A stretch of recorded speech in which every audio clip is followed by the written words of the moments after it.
Are you looking to join Cycling Men of Leisure for one of our rides in 2025? We've got a few things on our schedule. That's right. We'll be attending Big Bragg and also the Bourbon Country Burn. Big Bragg is in Georgia and Bourbon Country Burn's in Kentucky. Both places are going to be absolutely beautiful. We're going to have teams for both of those events. If you're looking to join us on our team, just send us a message. We'll tell you what to do. So come on out. It's going to be a good time. Absolutely.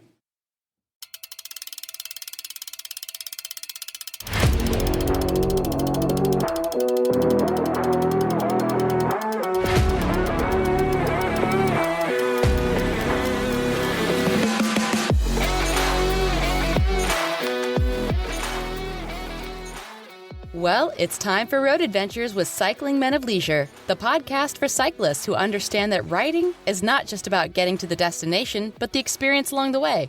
Now, here are the original Cycling Men of Leisure, Adam and Michael. Hey, good to be with you. We are Road Adventures of Cycling Men of Leisure. I'm Adam, and across from me digitally, virtually across the world is my good friend and co-host, Michael. Hey, how you doing, Adam? Oh, doing pretty good. Stayed up a little bit last night, watched those football games. Your Chiefs were successful. I know you're a Broncos fan, but your family and Chiefs were successful. My Lions, I don't know. I was and we actually talked about it during the game, especially after the first half of the Lions game. We were so looking forward to a Lions-Chiefs showdown.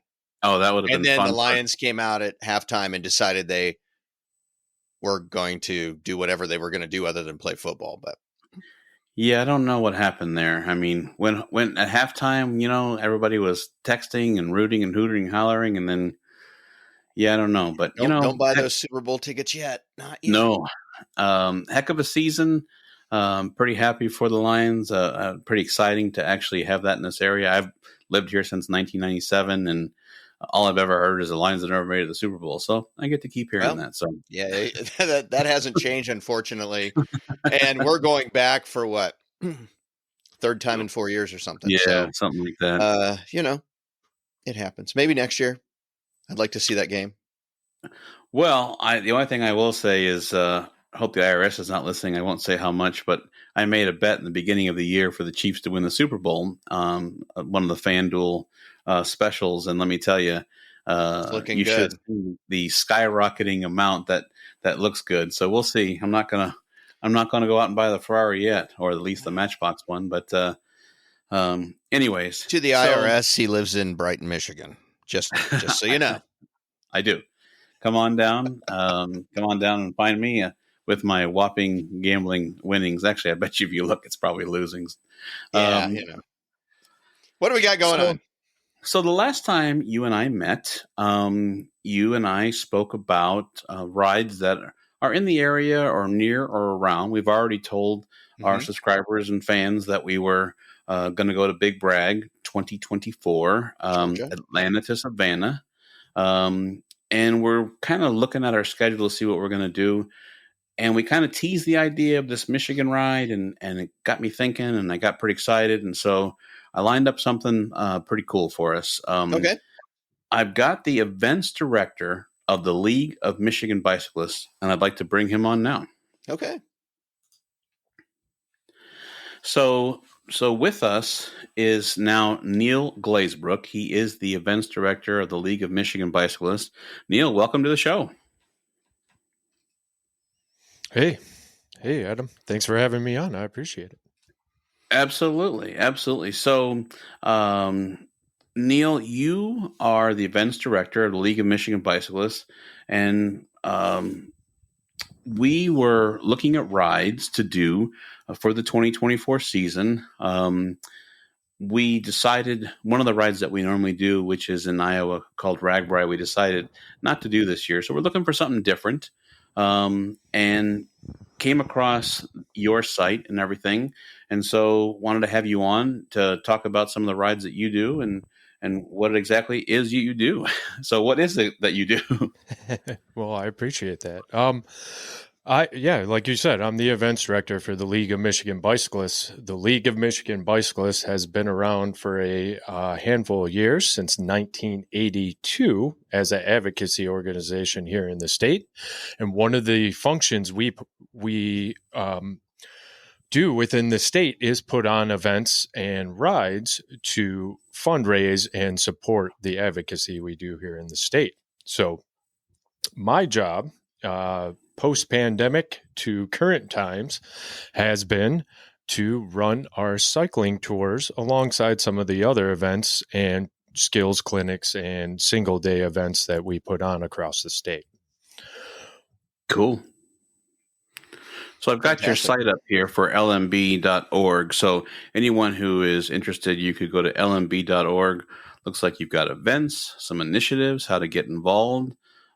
Is this statewide throughout Michigan? It is a statewide advocacy organization. You just brought up RAGBRAI, and I actually happen to just be returning from attending the expo and the route release party there. That's awesome. We're very similar to what the Iowa Bicycle Coalition does, right? We're doing statewide advocacy to bolster laws, safety, and cycling community throughout the state of Michigan. So pretty big job with all the land we have to cover here. But yes, we are a statewide advocacy organization that's looking out for all disciplines of cycling, not only touring riders, but gravel riders, mountain bikers, the whole facet. Okay. Awesome. So how did you get involved? What brought you to do something like this? I mean, this sounds exciting to me. Yeah. So, I have probably the better part of a decade personally been very heavily rooted in advocacy at a local level. For a handful of years, I was looking at the league as a potential place that I could lend my efforts. I have a background in marketing and operations and logistics, and just kind of from the outside looking in, appreciated what they did. Never really saw a clear lane for someone like myself that's maybe a multi-discipline cyclist to really feel safe and comfortable, and that it was an org I wanted to kind of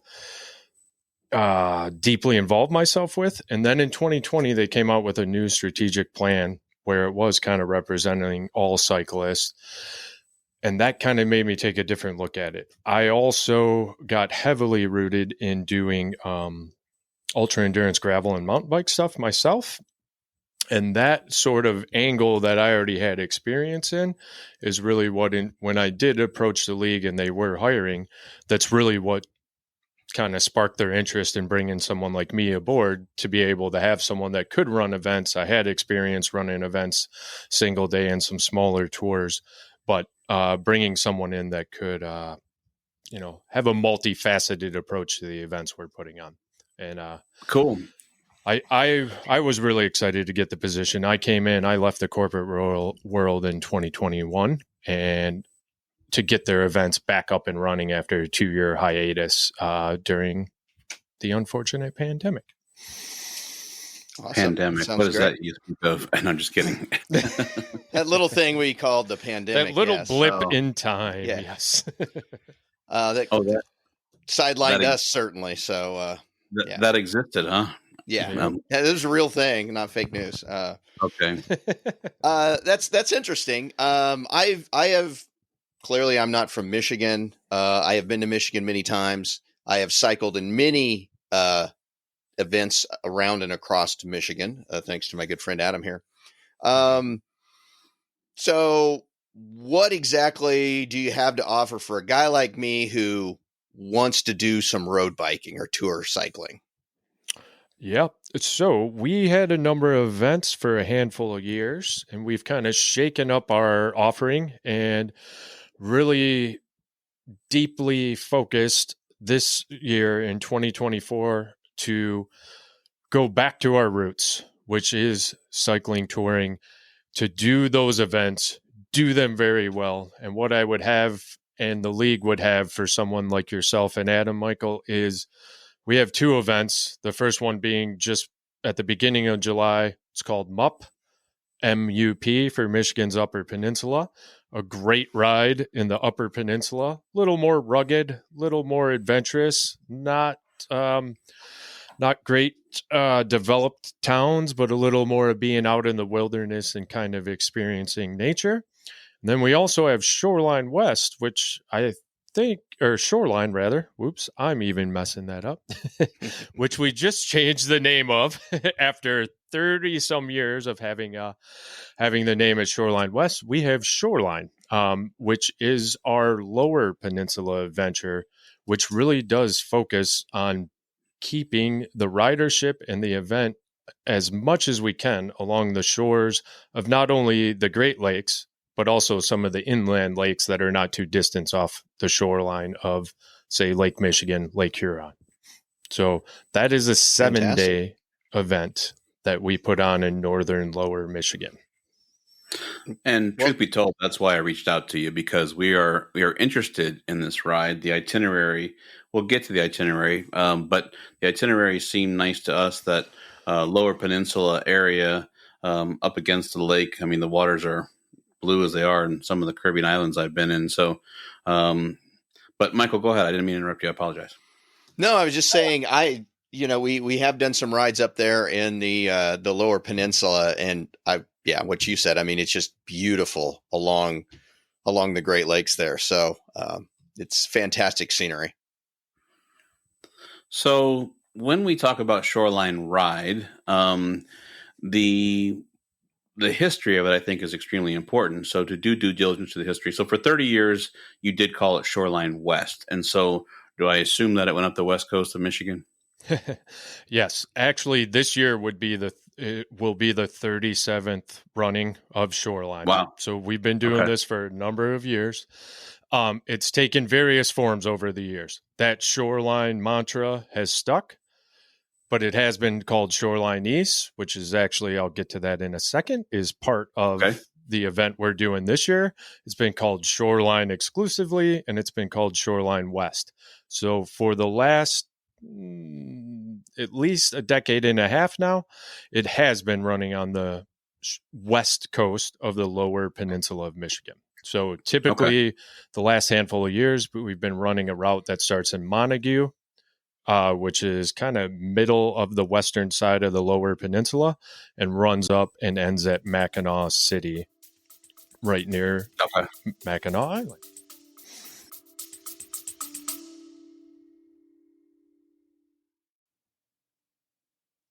On behalf of Adam and Michael, we both want to say thank you for your support.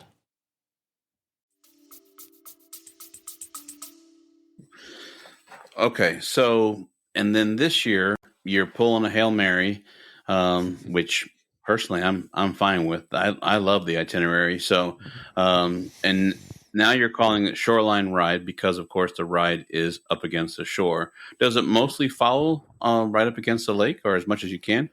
Yep. So this year we have switched it up. Instead of that Montague to Mackinac route, we are doing a route that would start on the east side. So it's going to start in Alpena and end in Traverse City. And as we move along that route, we will be along the shore of Lake Huron to begin with. And then when we surpass Mackinac City after our layover, we will be heading along the shores of Lake Michigan. Additionally, yes, there are many inland lakes in there, some of which have those beautiful teal blue waters you just spoke of, Adam, and we'll be traversing along some of that territory as well. The one I'm excited about is Torch Lake on the latter part of the route. Beautiful. I mean, beautiful. I mean, I felt like I was remind me like in Shawshank Redemption when they say Zeowataneo and the blue water going by there and all those signs that said keep Torch Lake blue and all that stuff. So I know this is a podcast for some. This is a YouTube also. If you want to check this out on YouTube, check it out. But we do have a map up on the screen. So Alpena on the eastern side of Michigan, you go the first day. Well, actually, I'm getting ahead of myself. So if the riders decided to sign up for Shoreline Ride, first of all, they go to shorelinерide.org. Is that correct? Flip that around, rideshoreline.org, And I yes, apologize. We'll put that that's in the okay. show notes. So That's okay. rideshoreline.org. It'll be down here. You can click on it right here.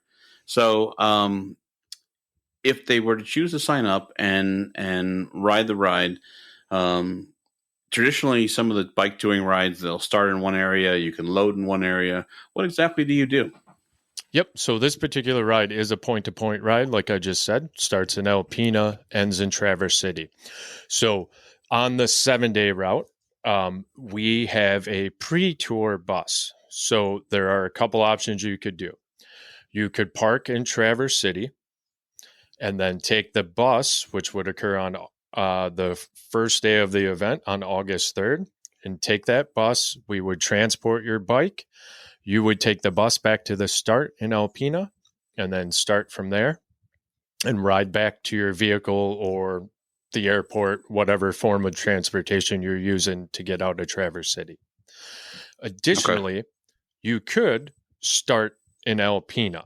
There isn't transportation back, but we do have a lot of folks that work together to make that happen. I will say that in years past, we did have buses on both ends, but that has just become a super difficult logistic challenge for our organization. And there's another reason why there's not return transportation. We are closing out the event with a pretty big party at the end. And we want to make sure everyone has the time and the space in their plan to be available for that part of the event as well. Awesome. Okay, so if I am going to the ride and one of the things that really drew me to this ride is you're in pretty much all-inclusive deal. Some riders get really concerned when they sign up for rides at the additional charges, the additional things. You actually, once you pay the registration fee, and we'll get to that, but once you pay the registration fee, you get the bus, you get parking, you get breakfast, you get dinner. You are on your own for lunches, and we'll let you dive into when you get lunches and breakfasts. Dinners and breakfasts. But so each day for lunch, you're on your own. But you get ferry shuttles. You get the Jersey. I mean, what am I missing? That is most of it. I do have to step back and correct you on one thing. I apologize. The pre-tour bus is the only thing that's not included in that price because not everyone's going to take advantage of that.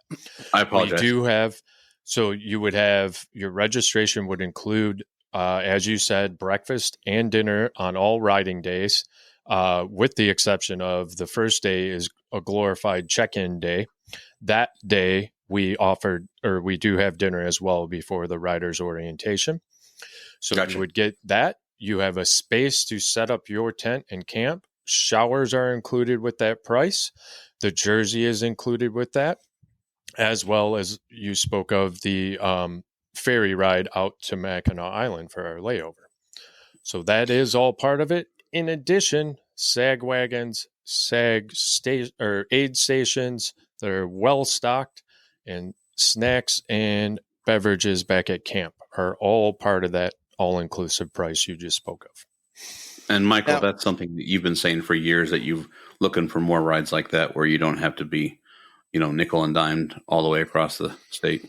Yeah, there's a few rides where it's like, here, a bottle of water, whatever you want, you're buying. The question I had, you're providing lunch and dinner. Is this the same caterer or whatever's providing that all along the way, or do you have different people providing the meals? How does that work? And how does that work, I guess, is my question. Yeah, absolutely. No, that's a great question. So for many, many years, we solely use schools and school food programs as the way that we took care of our ridership as far as meals. We still do that where the programs are in place and where they have the capacity. What we run into a lot of times, we're going to smaller towns that might not have huge food programs or limited summer staff. So by that, we've been bringing in caterers as well. So we kind of do a little bit of a mix depending on the location and what's there amenity-wise in the town. It's generally becomes about a 70% through our caterer, which is Dawn Fresh, well known in Michigan here and kind of well known on some of the cycling events in the Midwest. They support and service a lot of them. And then 70% that, say 20 to 25% school boosters, band boosters, soccer teams, things like that, providing the food at the schools. And then when we have the chance and when it works out, we'll bring food trucks and different vendors in at camp. Like sometimes we don't stay at schools, and in that case, it just makes sense to roll in 5 food trucks and let everyone have their pick of the day. Awesome. That's cool. Yeah, sounds really good. So, okay. So when we're signing up for rides, we're always considering what exactly are the logistics. So you offer a pre-check-in on the 2nd, August 2nd. You can check in on that night. You don't have to, but you offer that as an offering. That there is no dinner provided that night, but and then the next morning you offer a bus that people can pay for from Traverse City to Alpena, and then put their bikes and get themselves and all their gear to Alpena. And then that night in Alpena is the first night that catered meal for dinner. Dinner only is provided. Correct. Okay. And just to clarify a little, there is so that pre-check-in and then the morning of August 3rd is, what we in essence call bike loading. So a lot of that is logistically, we have trucks where we will load your bikes. We'll get those bikes back to the start for you. And we offer that early check-in just to make it so people don't have to get up butt crack of dawn on the 3rd there to be able to get themselves over to Alpena. So you could utilize that service. Say you and some of your friends were doing the logistics, at the front and the back end. You could load your bike on and get your bike back to the start and not use the bus. So we have that going on the 2nd and the 3rd. And then, yes, yourself and your luggage would go on the bus late morning of the 3rd to then travel over to Alpena to check in and register and have the meal riders orientation, that whole side of it. And of course, I'm sure you give a rider's guide with all of this broken down, but just for some of our subscribers and followers trying to pay attention and follow along, if it's a ride that they're interested in doing, just kind of wanted to make sure I had that right. Yeah. So you check in on the 3rd.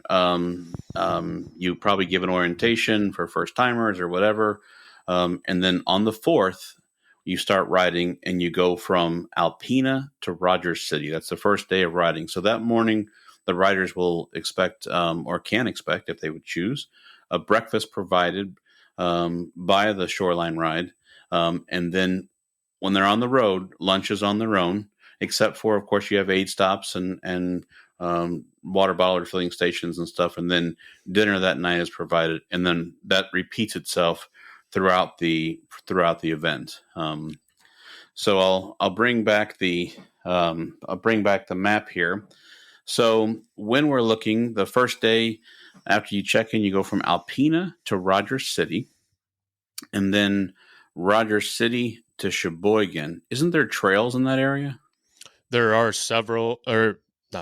there are multi-use trails in that area. We will be on some of them.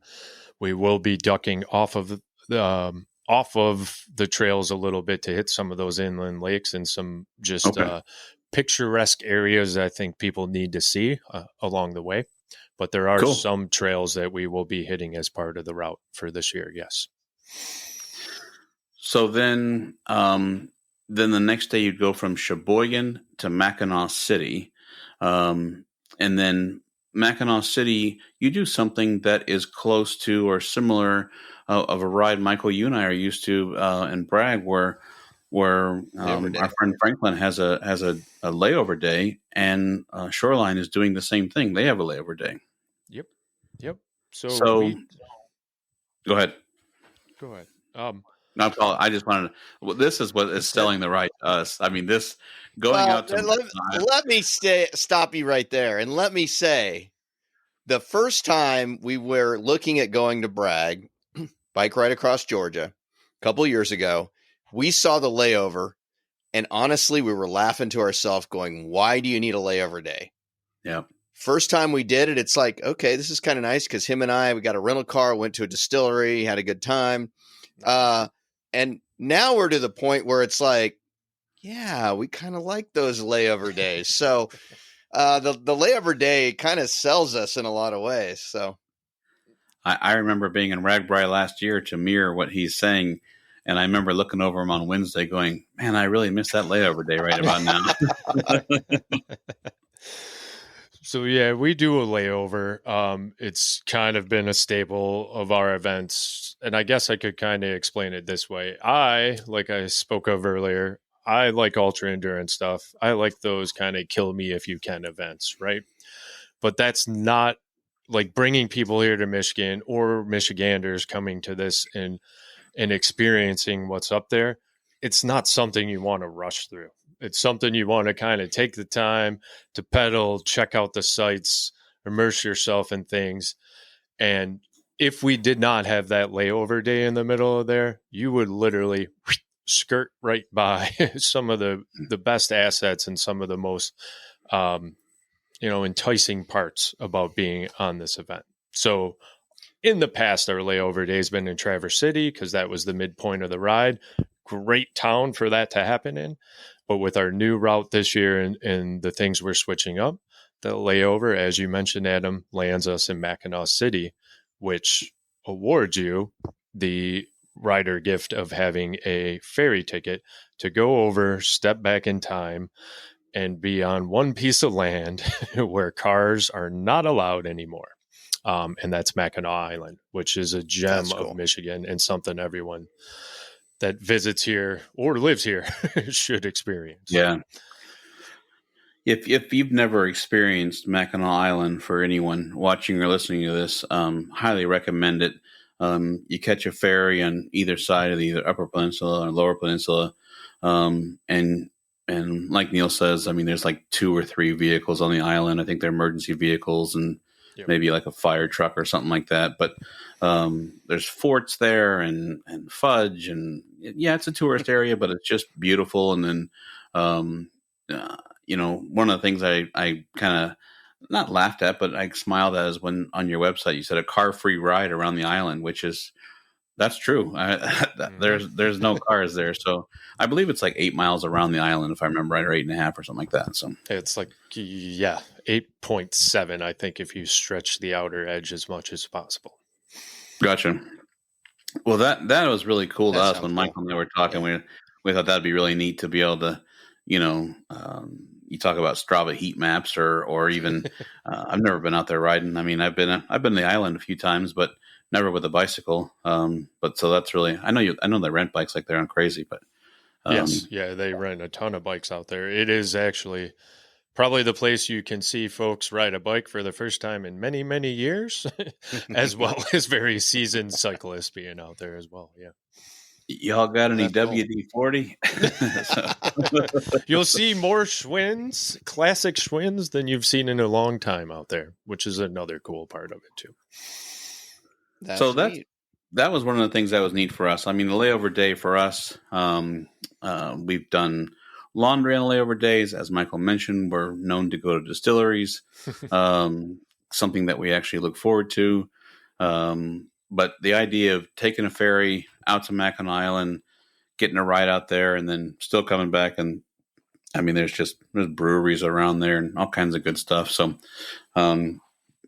so you also do something reminiscent of what we're used to, which is you allow your 3-day riders, or what it would be Shoreline light, not to steal the idea, but I mean, you offer people to do that as well. And they join us on that layover day. Is that correct? Correct.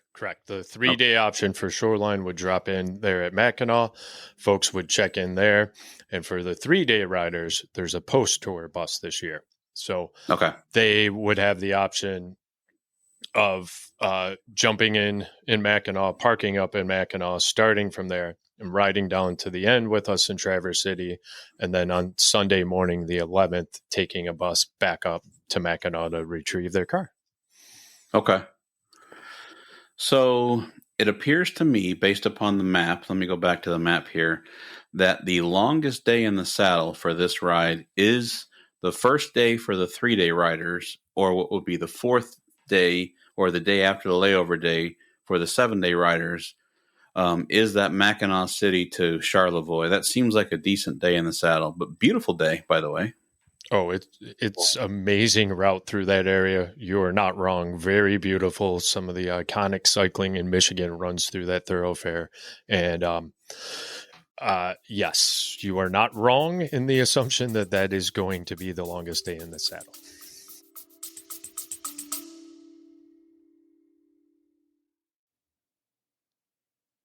Hey, Adam, I need a Coke. Sounds good. We'll be back after a quick break.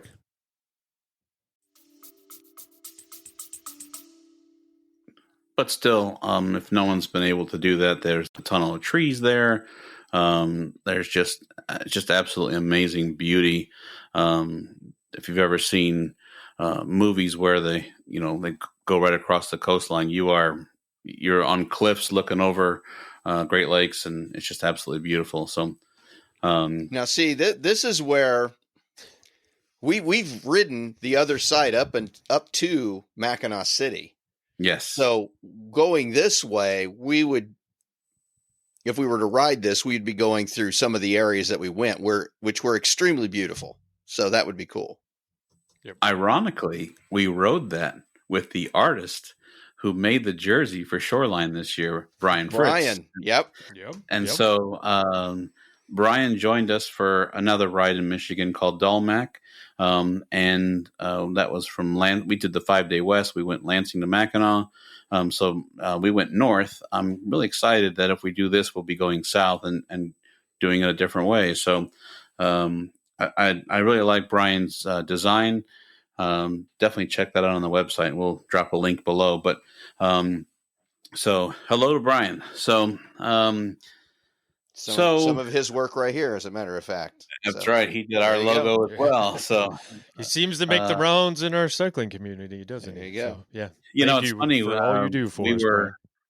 Yeah, absolutely. We were on that ride, and Cycling Men of Leisure was still growing roots in different ways, and we said we need a logo and we need something official. And sure enough, I think it was maybe we're riding right next to a graphic designer. Exactly. So it's always good to have those unlimited hours to chat on a bicycle with someone like that to develop. We kind of laid out kind of our vision we were just like pouring forth ideas, and yeah, it was good. He hit it on the mark, I'll tell you that. So actually, Brian Fritz is a wonderful artist. He does all kinds of cycling prints and stuff. We'll drop a link for his website here below as well. So definitely check it out. If you're looking for some really cool artistry of cycling, he's got some really good prints. He's also into birds. So if you're into birds or bikes, you can check that out. But definitely cool. We'll drop a link for his website below. But okay, so now getting back to the ride, the Charlevoix into Traverse City seems to be the last day. Let me pull the map up here. And that goes by Torch Lake, which I'm personally excited about. So that's if no one's been up there, as we call in Michigan, we call it up north. If you ever see me once in a while, ask me, I'll tell you about it all up north. When I first moved, I'll just tell you now. When I moved to Michigan, I was working at UPS, and these two guys said, "Yeah, we're going up north this weekend." I'm like, "Up north? Like a mile up north? Like 3 miles up north? Like how far are you going?" Well, now that I've been here about 20 years, I realize that it's Mount Pleasant or north of that is pretty much what they consider up north. So, when we went by Torch Lake, it's shallow water. It's a blue you've never seen before. So, absolutely amazing. And then you end in Traverse City, but something you do that's a little bit different that I'm not used to is, if I'm reading your website correctly, the last day of the ride, you end in Traverse City, but the party per se is not until the next day. Can you touch on that? Yeah, absolutely. So to elaborate on that up north concept you were just talking about, that's what these rides are really designed for. Like, we say that all the time as Michiganders, but everyone from out of state doesn't really understand what that totally means. So these rides are kind of designed to showcase what up north really means to the rest of us, right? And for Shoreline this year, we wanted to have a way to involve the community more, have the way to this is going to be the end of our touring event season. So we kind of wanted to let it go out with a bang. So we roll in on August 9th is the last riding day where we're traveling from town to town. But on August 10th, we're in Traverse City. You'd wake up there. We'll have breakfast there. There's going to be a number of rides and other advocacy and cycling organizations that are rooted in the area, where we have hosted rides going out on different surface types. There's a great trail system called Tart Trails up there. There'll be some rides out on there. There's some mountain bike trails that folks will be taking people out on if they want. And then there's the iconic Mission Point that goes from Traverse City, it's a peninsula that heads to the north of the city, that's full of vineyards and cherry farms and just beautiful rolling hills and amazing riding. So we're going to, instead of traveling from town to town on the last day, we're going to get in on the 9th, and on the 10th, we're going to have a bunch of different ride options you can do there in town. Or if you wanted to go hit all the distilleries on your bike, go check out all the breweries on your bike. There are a multitude of things you can do in that town on a bike. So we figured, why brush right by it? Why make it the layover day? Why not make it part of the event? And that, of course. Is that Traverse City? I was just going to mention Traverse City Distillery is there. Absolutely. Yes, we'll be going there. Yes, sir. Yes, sir. Yeah, that would be a no-brainer for us. It's a good spot. That's usually on the layover day. That's where I'll be hiding back there on the patio with a Manhattan, trying to relax a little. So I knew I liked you. Okay, so the goal for the 10th then is to bring some highlights or some advocacy groups, different riding options, whether you're into mountain biking, whether you're into trails, whether you like breweries, whether you like distilleries, whether you like wineries. And then you're going to collaborate that, bring it all together, and then you're going to have a party. Yep. So the day will end with a big festival party. So some of those announcements have not been made yet. They're in the works and will be forthcoming in the next month or two. You'll start seeing all the details for exactly who's going to be there and what's going on as part of it. But we are going to throw a big community party alongside those other groups that I brought up that are already rooted in Traverse City.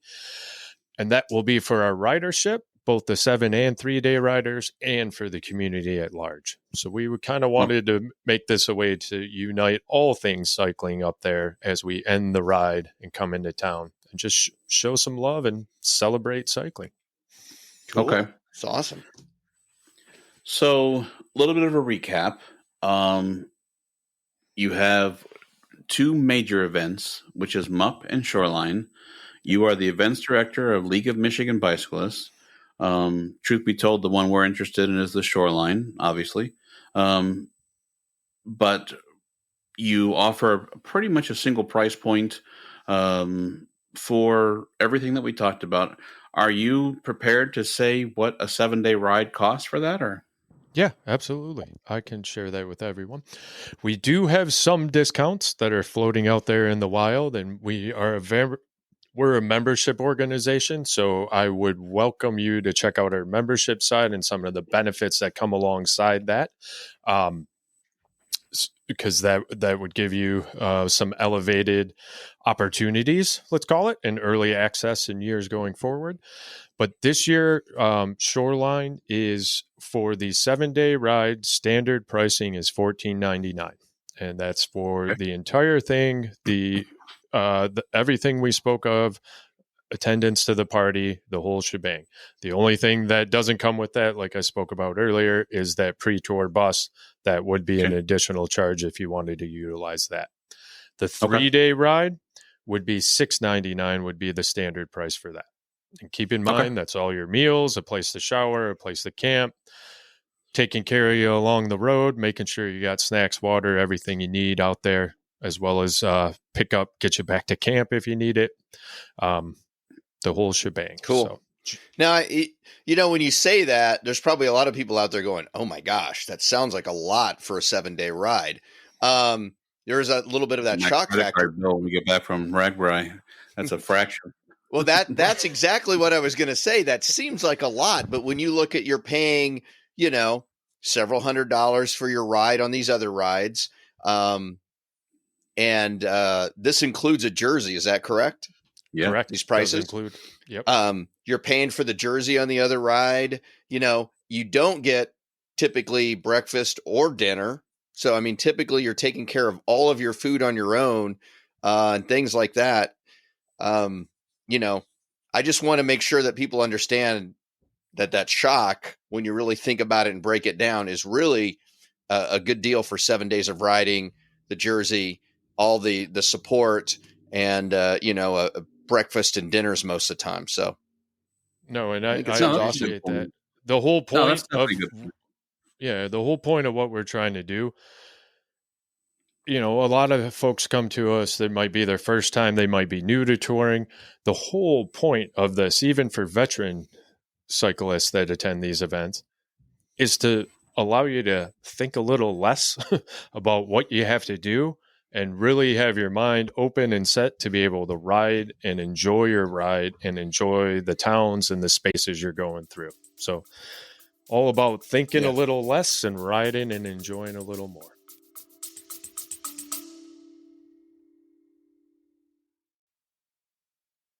Hey, Michael, I need a coffee.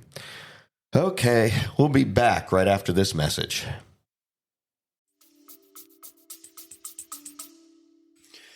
I have to say, we've done some rides where they had breakfast or they've had dinners and things like that. And honestly, there's a lot of advantages to it because, it's not like we're, okay, where do you want to go eat? We got to find some place in town or we got to find a food truck. It's like, oh, that's school right over there, half a block away. We walk over there, we can eat dinner. Like you said, Neal, it just takes all that thought process out. So. Yeah, and Michael, I think it's fair to say that you and I have both, we've told people we've done Ragbri a few times, 5 for me, 6 for you, but there have been times where, depending on where your charter puts you, you start riding out of town and there is nothing. You're on the road and there's nothing to grab. So, excuse me. Yeah, there's been times where in the morning when you start off, you're right on the route, ready to go outside of town. And we've, done that. It's like, oh, we'll just hit someplace on the outside of town, but we're right on the edge of town and there's nothing to hit till whenever the next town comes up. So there's a lot of advantages. 12 miles down the road and I'm like, where's my Casey's? Right here. Yep. So no, that's definitely good. So, I mean, the fact that you have the jersey and everything included, because most people who do a ride like that, they want to bring home the memento token of having the jersey. And this year it has something to celebrate the Mackinac Bridge on it, a little teaser there if you check out the website. So, definitely excited for that. So, cool. Well, Neal, I really appreciate you, taking some time with Michael and I and coming along for a little road adventure of an adventure that you have planned and still planning in the works. And I'm kind of excited to hear more about it. So I'll definitely be paying attention. Is there anything that we did not highlight that you would like to get out? We're going to drop all of your contact information below, but if there's anything that someone's listening to this on a podcast, and what would be some of the best things that you might want to let people know? Yeah, absolutely. I think, one thing that gets missed by this sometimes in the marketing and the way these sort of events are promoted is that this is an advocacy organization and this is one of our main funding mechanisms to do the work we do. We've passed hands-free laws in the last year, or helped to pass them, rather. We didn't solely do it. We've got 3-foot passing laws passed. We're working down the road on vulnerable roadway user packages and all kinds of things. And those things couldn't happen without us putting those events on and bringing in the income that allows us to do this work in the state. So I think that's something, a lot of people think maybe the league's a 100% volunteer organization. We're not. We have staff. We got people that are working every day behind the scenes for every discipline of cycling to make it safer and to get laws to protect all of us. So that's one thing I want to make sure everyone understands. Secondly, as you said, you're going to drop our contact information and stuff in there, but we're accessible. This is not an organization that you're going to send an email and no one is going to go unanswered. I have myself and a great team of people behind us that are daily trying to help folks navigate attending our events. And if you have a question, if something doesn't fit, something doesn't make sense to you, reach out to us. We'll work through it with you. And additionally, there's one thing that I've been really doing since I've been here. It's part of our registration. It's one of the questions on the registration. And these events are for everyone. This isn't something that we're like only targeting elite touring cyclists. Like if you want to come out and try touring cycling, this is a great way to do it. But we also accommodate anyone we can in any way we can. And by that, I mean, we allow e-bikes, we allow recumbents, we allow trikes. We have all this infrastructure in place to do that. And we also, like I said on a second ago, one of the questions on our registration form is, are you facing a disability? And would you like someone to reach out to you to navigate that, to help you be a part of this event? And that's something that I've been doing since I've been here. And I really want to make sure that that's out in the wild and people understand and know that. We've had folks reach out to us that maybe are blind and need a captain, and they'd be the stoker on a tandem, things like that. If there's some unique situation that you have out there, I want you guys to be a part of this event and to experience cycling here in Michigan. So we try to do everything we can to make it for everyone. So if there's a need, reach out, and we're here to help. Well, that's awesome, Neal. This is a first that I've really been introduced to, League of Michigan Bicyclists. But it sounds like you guys are doing some fantastic work. So I'd just say, keep it up. So sounds awesome. Thanks. So obviously when you produce a show, you have notes. I've gone through my notes and I need to make sure that I bring attention to something. You just mentioned the word e-bike. So Shoreline is e-bike accessible. E-bike is allowed. Being a Michigander, can't believe I just said that. Go ahead and quote that for January 29th that I just said that. But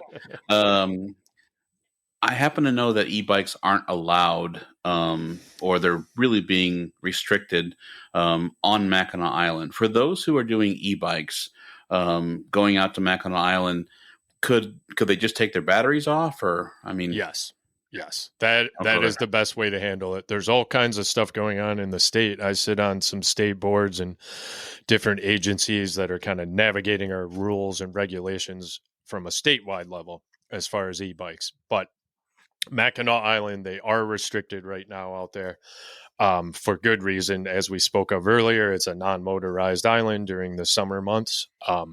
And the best way to address that would be to remove your battery and use the pedal feature of your e-bike to go around there. And like you said earlier, it's 8 miles. If you're a touring cyclist, it won't be that big a deal to ride without the assistance out there. And it's mostly flat. I mean, it's super flat. So it's not like you're not going to be having to worry about elevation. So I missed that earlier and I apologize. I just wanted to make sure we got that in there. So, well, I am very thankful for your time. I appreciate you coming on with Michael and I, and we're always trying to bring attention to new rides, and so we have a lot of people from all over the place that listen to us, and thank you for those who do. We really appreciate that. So hopefully we can bring some attention to a state that I find near and dear home. And so if this is one we do, boy, this travel will be really cheap for me on this one. So why we always go east. We never come west. Why is that? I came west. I drove 12 hours to ride a Century and gave you a hard time about Central Time. So that is true. That is true. So Neal, when I went out there, we did this ride called the Gorilla Century, and it was halfway through, and friends being friends and pedaling many miles next to each other. He said, "You okay?"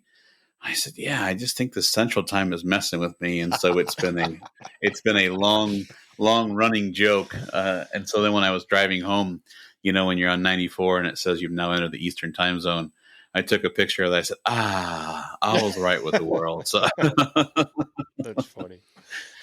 So, well, Neal, thank you again. So we'll put all your information down below. If you're interested, please check out the website, check out the ride. Super excited. I'm going to show the map one last time here. That ride that we're looking at goes from Alpena to Rogers City. Oh, there's Michael with his hand. Michael's got the hand. See, I've hung out with Michigander way too much. I know the hand thing.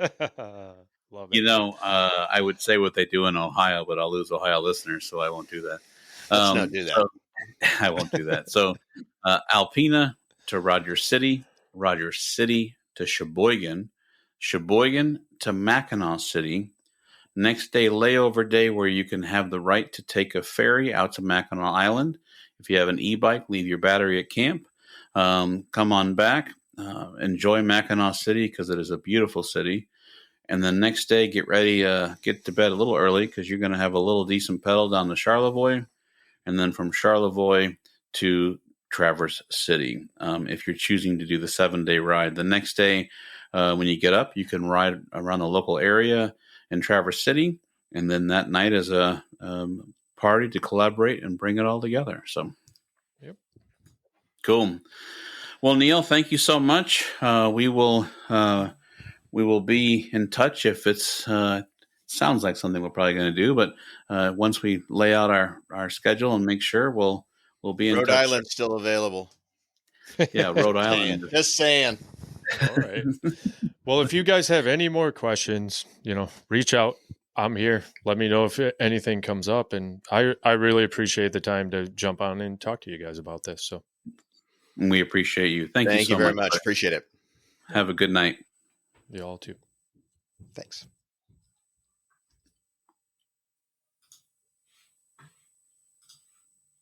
Give me 1 second here. There we go. Well, that was cool. Yeah. It sounds interesting. So we will have beautiful part of the country. That's for sure. For sure. I know they call it up north for a reason, and people sit in hours of traffic to go up there. I'm just not one of those dedicated guys. I'm the guy who's like, I can go 20 miles home and be at my house for the weekend. So it sounds interesting. I think we need to put that. It's on the list. I think maybe move it up a little higher on the list. But it's just so Bragg is just right in that sweet spot of the scheduling. There are so many rides that we want to do that are right at that exact same time. So that's what kind of limits us in a lot of ways of those rides that we had talked about a couple episodes ago, being able to hit a lot of those at the same time. So but we'll see. Yeah. When we start looking at the back and the brand and all of those, they're either that week or the week after. And so this actually gives us a little time. And since he mentioned that he had just gone out to the route announcement party for Ragbri, that was kind of interesting. It's a south route. That was my first year, and going back to Glenwood, which was my first city that I'd ever been to. So going to Glenwood. Well, that's what I got. What you got? Something else? Well, I was going through our numbers and statistics and that type of thing, and it's amazing where we have listeners from. And, we've got a lot of listeners from the Chicago area, and we got a lot of listeners from the Atlanta area, and that's to be expected. We've got a lot of listeners from the Detroit area. But I started looking at some of these places, and it just intrigued me of some of the places in this world that we have listeners. So I thought, every few episodes that maybe we should have like a listener spotlight and kind of where are some of our listeners at? Listener spotlight. I gave him a chance to play with his toys. So I thought we'd do that. So I thought I just randomly went in there today and picked out 2 towns, communities, cities. Didn't know anything about them. Knew what state they were in. That was about it. So I thought we'd just do that and explore some of the places that the people who are listening to our show live. What do you think about that? I love it. Would you mind if I just gave a little backstory when you say you went in there? So Sure. If anyone has never ran a podcast or have any friends or family that does, you get a back-end database where you can find out where your listeners are coming from, whether they're listening to on an Apple device or Spotify device. You also get to see the state that they were in. You get to see where they downloaded it from. And many times, more often than not, you actually get the city and the state they downloaded from. So when he went in there, I just kind of wanted to make it clear that you went into our database and you looked at some cities. So yes, love it. Randomly selected. I didn't know if these are big towns, little towns, or whatever. The first one I hit was Durango, Iowa. Wow. Yep. Durango, Iowa. I live just south of Iowa. You and I have been all over Iowa, hit tons of little towns and all that. Never heard of Durango, Iowa. But it's in Dubuque County. Okay. And the reason why you've never heard of this is the population as of 2020 was 20 people. Except Janine had that baby, so they might be 21. Well, she might have had twins, so he might be up to 22 now. But there are 11 households, and one of them's listening to us. So I mean, that's pretty good. Pretty good percentage, isn't it? Durango, Iowa. Well, Find thank you, ma'am or sir, or family. We thank you for listening to us. That's right. That's right. So you find a small enough town, we can have a big chunk of the people listening to us. But I thought that was interesting. The other one that was randomly pulled out was Big Lake, Minnesota. I like the sound of that. I'm thinking lake, cabin, Minnesota, I hope that lake is big. I mean, otherwise it's like selling something that's not true. So false advertising. It does have a big lake, and that's in Shoreline County. Okay. The population of this one is 6,780 as of the last count. The town was organized in 1858, and it's basically globally located, geographically located on a corridor between basically St. Cloud and Minneapolis. It's kind of almost like right in the middle of the two. So, and they've got swimming beaches. They've got the Sand Dunes State Forest. And they also have the Shoreline National Wildlife Refuge. So, well, the good news is we have listeners from there. The bad news is their percentage went way down. When you said 6,000, that's only one person. So we need to. I'm just kidding. What I thought was funny is the first one I just randomly picked was population 20. I was like, okay, sweet. All right. So we thank our listeners. There's a shout out to Durango, Iowa, and Big Lake, Minnesota. Well, normally it says Brighton, Michigan, because I'm testing and I unfortunately skew the numbers. I wish I could go in there and omit sometimes where I live and not even show up on the database. So, although I'm hoping that my family and friends are actually most of the time your family and friends don't really want to listen to the show. They hear you enough. No, it's like we listen to you yap all the time. We don't want to. Yeah. So. Well, you and I are still trying to figure out our schedule. I mean, that Shoreline is sounding very appetizing. Make sure that it fits within the schedule. I know you have a little bit more difficulty with the family and figuring out how that will work. But if that's something we'll do, we'll definitely update our listeners, follow, subscribers, wherever you may fall. I'm going to take this time to let any podcast listeners know that we are now on YouTube and TikTok. We've decided, I know, I mean, you can get sick of us fast. Unless you enjoy us, well, then please listen as much as you want. You and I made the decision this year to take this thing in video form and have a couple more platforms. You and I both agreed that we weren't sure about the YouTube. YouTube also wasn't sure what they were going to do with podcasts for a while there, but they've kind of slowly settled after the last couple of years and what they were going to do with RSS feeds and taking our information. So you can get all of our old shows there. A lot of good stuff there. I actually just quoted one of our shows. Somebody was asking how to fly with their bicycle. And so I went to our show that we did audio only, which I would love to redo. We're going to revisit that. Yeah. But I did quote it there. They said how difficult it is to fly with your bike. And I went to the old show, copy, paste, boom.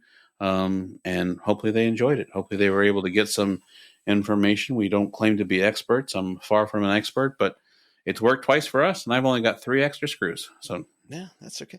You didn't do the joke, did you? How hard is it to fly with your bike? And you're like, well, you flap your hands really fast. No, you didn't do that. Okay. No, that's generally his response when somebody asks, how hard is it to fly with your bike? Well, you got to flap your arms really hard. So the joke I do make it work is I say, oh, yeah, we flew yesterday, and boy, my arms are tired. And there you go. Oh, gosh. I mean, literally a little. Thank God he will not be here all week. So yeah, exactly. Well, cool. So check us out. You can find us in many places. We'll update everybody as we land a schedule and big decisions. I know, big decisions. Yes or no, no or yes. So. Appreciate your time tonight, my friend. Good to see you as always. Absolutely. Good to see you as well. And what is today? Well, somewhere, somehow, in some other world other than where I am, it's a great day to ride a bicycle. So, right here in Kansas, it is in fact a great day. 50-some degrees. So, hey, that's nice. You can celebrate your Chiefs. Wear your Chiefs outfit and go out and ride your bike. I'm gonna put on my my Taylor jersey and go out and ride. I mean, my Kelsey jersey, sorry. Whoa. Ouch. I caught that. Have a good night, sir. Take it easy, man. Thank you for coming along with Adam and Michael on Road Adventures with Cycling Men of Leisure. If you have enjoyed this, please subscribe to the show on the podcast app of your choice.